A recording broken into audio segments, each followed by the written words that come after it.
بسم الله الرحمن الرحيم.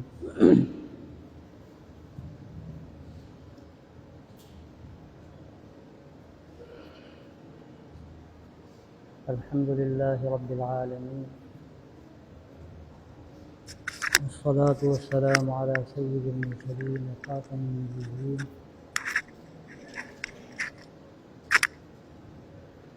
سيدنا ونبينا ومولانا محمد وعلى آله وصحبه أجمعين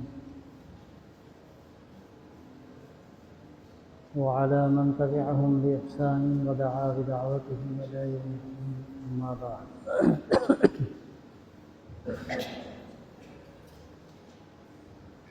قال النبي صلى الله عليه وسلم: من لم يهتم بأمر المسلمين فليس منا، أو كما قال عليه الصلاة والسلام. میرے محترم بھائیوں، بزرگوں اور دوستوں، اس وقت ہمارے سامنے جو بہت اہم مسئلہ ہے وہ فلسطین کا ہے، اور اس سے بڑھ کر مسجد اقصیٰ کا ہے۔ فلسطین کی اہمیت اور شام کی اور آس پاس کے علاقوں کی جو اہمیت ہے وہ اس لیے ہے کہ وہاں مسجد اقصیٰ ہے، اور اللہ تبارک و تعالیٰ نے قرآن مجید میں فرمایا ہے: سبحان الذی اسریٰ بعبدہ من المسجد الحرام الی المسجد الاقصیٰ الذی بارکنا حولہ۔ آپ صلی اللہ علیہ وسلم کو معراج کے لیے جب لے جایا گیا تو جو پہلی منزل تھی وہ مسجد اقصیٰ تھی۔ آپ وہاں تشریف لے گئے، اور وہ جو انبیاء علیہم السلام کی سرزمین ہے، وہاں پر آپ صلی اللہ علیہ وسلم نے امامت فرمائی انبیاء علیہم السلام کی۔ تو یہ جو تقدیس اس کو حاصل ہے، اور اسی لیے اس کو قبلہ قرار دیا گیا، اور ابتدا میں تمام مسلمانوں کا قبلہ وہی رہا، اسی لیے اس کو قبلہ اول بھی کہا جاتا ہے۔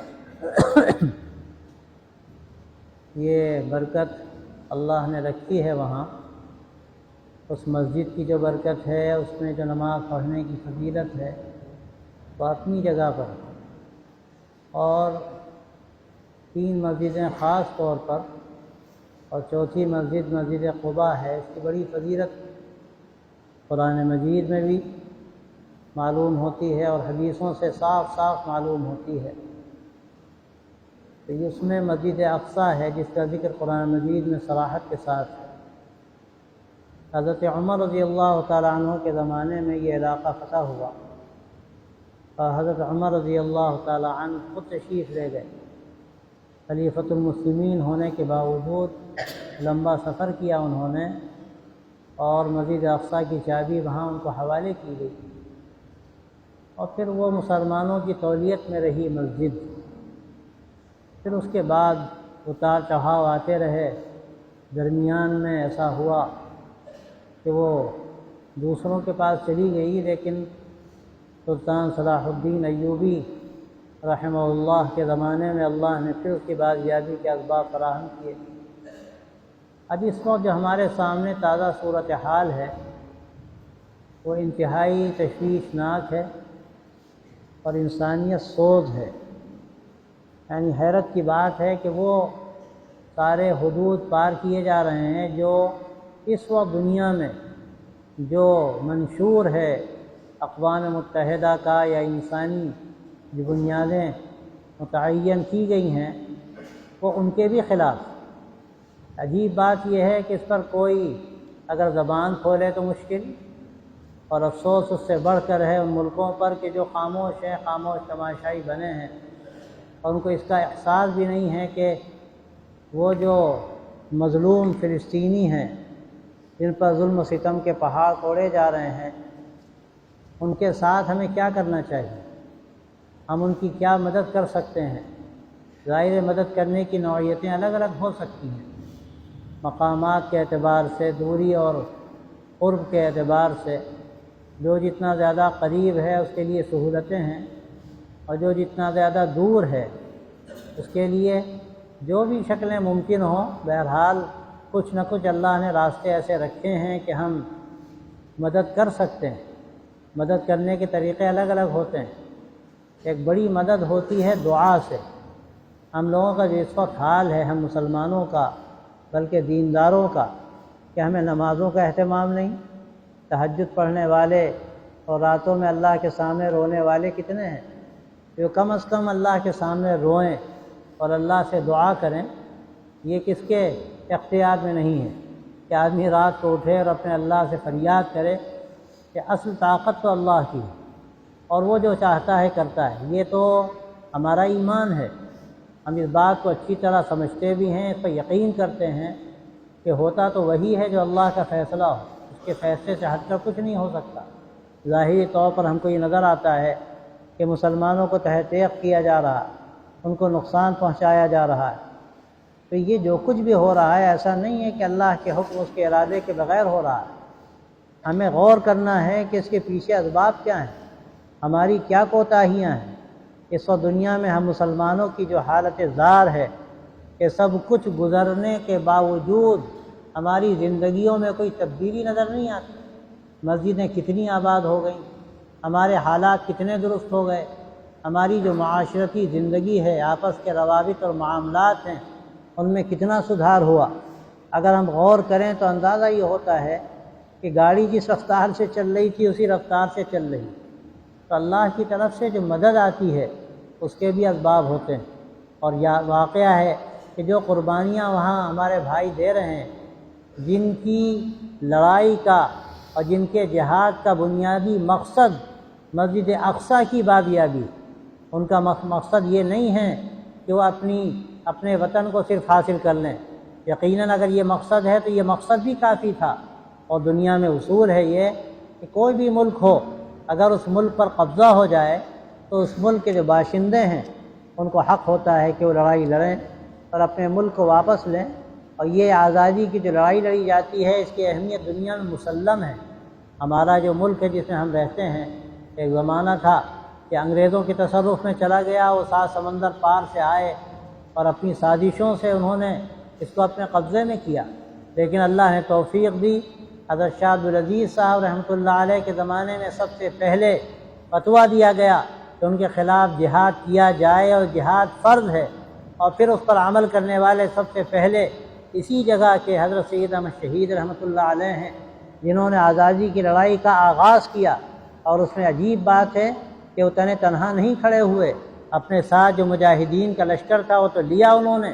اس کے ساتھ اس وقت جو برادران وطن تھے، جو ہندو بھائی تھے، ان کو بھی انہوں نے آمادہ کیا۔ مہاراجہ گوالیار کو انہوں نے خط لکھا، اور جاتے ہوئے وہاں گوالیار میں حضرت ٹھہرے، اور مہاراجہ نے اس وقت حضرت کا اکرام کیا اور چلتے ہوئے ہتھیار نظر کیے، کہ گویا کہ جو آزادی کی لڑائی لڑی جانی تھی اس میں وہ سب کے سب شریک تھے۔ اور ظاہر ہے دنیا اس بات کو جانتی ہے کہ وہ آزادی کی لڑائی جو لڑی گئی چلتی رہی، اور اس کے بعد آہستہ آہستہ 1947 میں یہ ملک آزاد ہوا، اور اس طرح آزاد ہوا کہ ہندو اور مسلمان شانہ بشانہ لڑے، اور اس میں جو قربانیاں ان کی تھیں تاریخ بتاتی ہے، اور یہ بعض بڑے مورخین نے جو مسلمان نہیں ہیں انہوں نے بات لکھی ہے کہ 1 کروڑ سے زیادہ لوگ اس لڑائی میں کام آئے، شہید ہوئے، مارے گئے۔ تو یہ جو لڑائی لڑی گئی، اس لڑائی کے نتیجے میں ملک آزاد ہوا۔ اب ظاہر ہے اس لڑائی میں جو اتنی جانیں کام آئیں، جو لوگ جنہوں نے جانوں کا نذرانہ پیش کیا، اور آج بھی ان کو مجاہدین آزادی کے لقب سے یاد کیا جاتا ہے، کیا کوئی ان کو دہشت گرد کہہ سکتا ہے؟ ظاہر ہے کہ انہوں نے اپنے وطن کے لیے لڑائی لڑی، اپنے وطن کے لیے قربانیاں دیں اور جانیں دی۔ یہ دنیا کا اصول ہے کہ اگر کوئی اپنے وطن کے حصول کے لیے لڑائی لڑتا ہے تو وہ دہشت گردی نہیں ہوتی، وہ تو ایک جہاد آزادی ہے۔ لڑائی کی جو لڑائی آزادی کے لیے لڑی جا رہی ہے، اس میں جانیں دی جا رہی ہیں، اس کی اہمیت تو سب تسلیم کرتے ہیں۔ آج واقعہ یہ ہے کہ فلسطین کی جو سرزمین، وہاں کے لوگوں کی تھی، جو عرب ہیں، مسلمان ہیں، جو زمانے سے وہاں رہتے ہیں، ان کی اس سرزمین پر قبضہ کیا گیا، غاصبانہ قبضہ کیا گیا۔ اور یہ آج نئی بات نہیں ہے، بہت پرانی بات ہے، 1918 سے یہ سلسلہ چلا، اور اس کی ایک عجیب تاریخ ہے جو حضرات جانتے ہیں، وہ جانتے ہیں کہ یہی یہودی جو دنیا کے مختلف ملکوں میں آباد تھے، وہ ان ملکوں کے لیے ایک ناسور کی حیثیت رکھتے تھے، اور تمام مختلف ملکوں کے لوگ ان کے ظلم و ستم سے، ان کی سازشوں سے عاجز تھے۔ آپس کی پلاننگ ہوئی کہ ان سے کس طرح پیچھا چھڑایا جائے، اور 1917-18 میں یہ طے ہوا کہ فلسطین کی سرزمین پر ان کو مختلف ملکوں سے لا کر آباد کیا جائے، اور وہاں یہ جمع ہو جائیں اور ہمیں ان سے چھٹکارا ملے۔ اس طرح وہ وہاں جمع ہونا شروع ہوئے، اور انہوں نے شروع میں کچھ زمینیں خریدی، اور ہم سے بھی کچھ کوتاہی ہوئی کہ ہم نے آسانی سے زمینیں فروخت کی، اور آہستہ آہستہ جب ان کی آبادی زیادہ ہوئی تو پھر مقاومت کا سلسلہ شروع ہوا۔ جب وہاں کے لوگوں نے یہ سمجھا کہ مسئلہ تنہا یہ نہیں ہے کہ ایک مہمان کی حیثیت سے یہ آئے ہیں، اور عجیب بات ہے کہ ان مسلمانوں نے جب وہ مہمان کی حیثیت سے آئے ان کا اکرام کیا، ان کو اہتمام سے رکھا، ان کے ساتھ اخلاق برتے، لیکن جب انہوں نے بالوں پر نکالے اور دنیا کے مختلف ملکوں میں جس طرح انہوں نے سازشیں کی تھیں،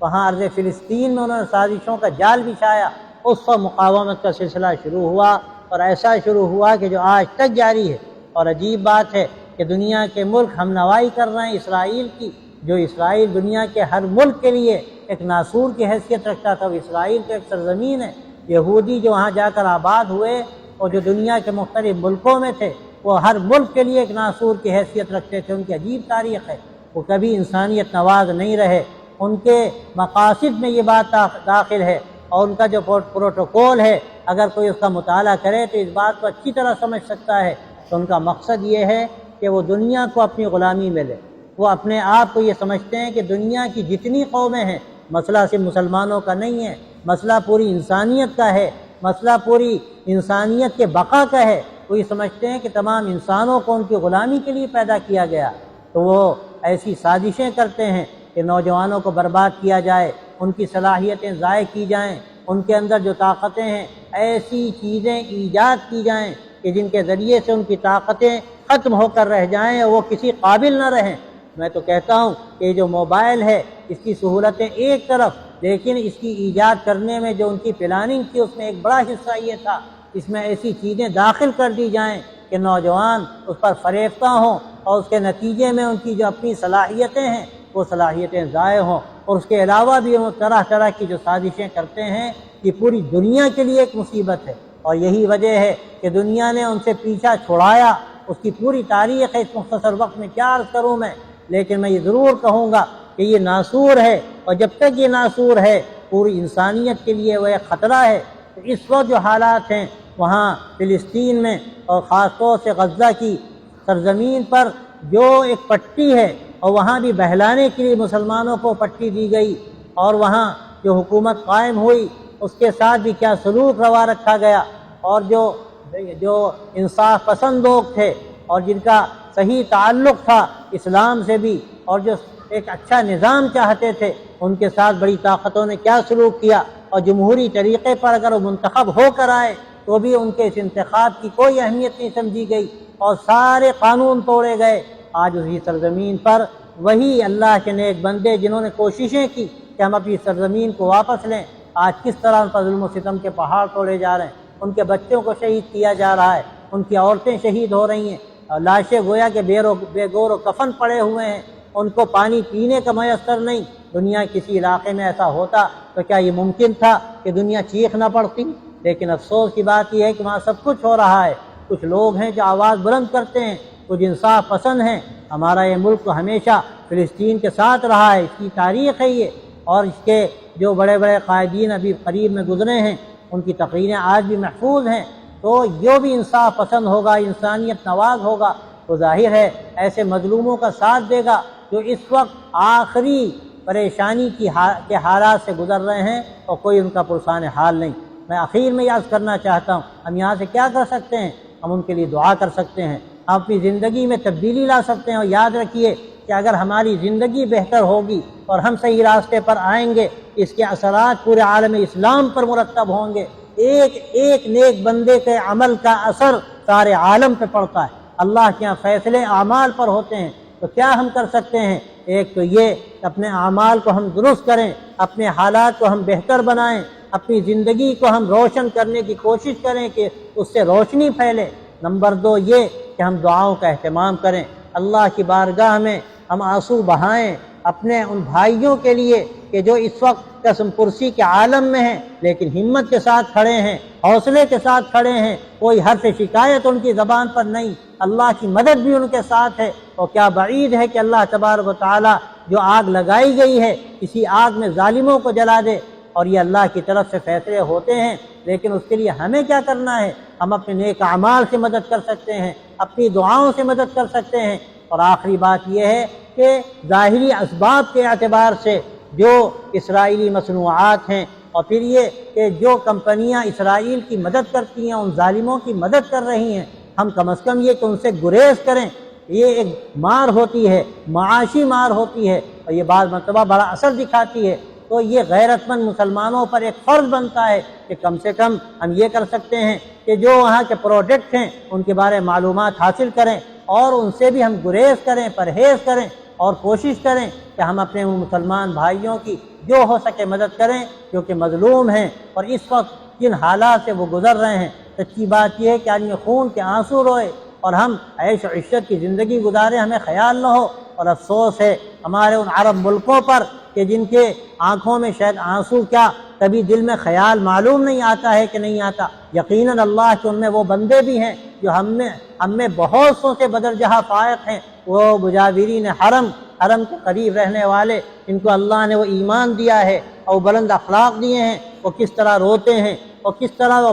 اپنے اختیار میں جو ہو سکتا ہے وہ کرتے ہیں۔ لیکن اس کے ساتھ ساتھ ایسے لوگ بھی ہیں کہ جن کے اعمال ہمارے لیے کلنگ کا ٹیکہ ہے کہ وہاں پر بھائی مارے جائیں، ان کے خون کی ندیاں بہائی جائیں، ان کے پراخے اڑائے جائیں، اور یہاں رقص و سرود کی محفلیں سجائی جائیں۔ وہ مرکز اسلام جہاں سے ہم کو سب کچھ ملا، آج وہاں حالات یہ ہیں کہ لوگ گویا اسلام کی جو تعلیمات ہیں، اسلام کا جو نظام حیات ہے، نظام زندگی ہے، جو معاشرتی نظام ہے، اس سے لگتا ہے کہ بالکل دور ہوتے چلے جا رہے ہیں۔ مسئلہ میں کیا کہوں، صرف حکمرانوں کا نہیں، مسئلہ عوام کا بھی ہے۔ وہاں جب تھیٹر قائم ہوا تو عوام میں چونکہ کوئی بڑی سماجی لگتا ہے کہ ایسا کام نہیں ہوا اور ان کے اندر ایسی بڑی بیداری پیدا نہیں ہوئی تھی، تو ان کے اندر خود یہ احساس ہوتا کہ اچھائی کیا ہے اور برائی کیا ہے، وہ خود احتجاج کرتے کہ یہ مبارک سرزمین، یہاں تھیٹر قائم کیے جائیں، یہاں برائیاں عام کی جائیں۔ افسوس کی بات یہ ہے کہ جب وہ تھیٹر قائم ہوا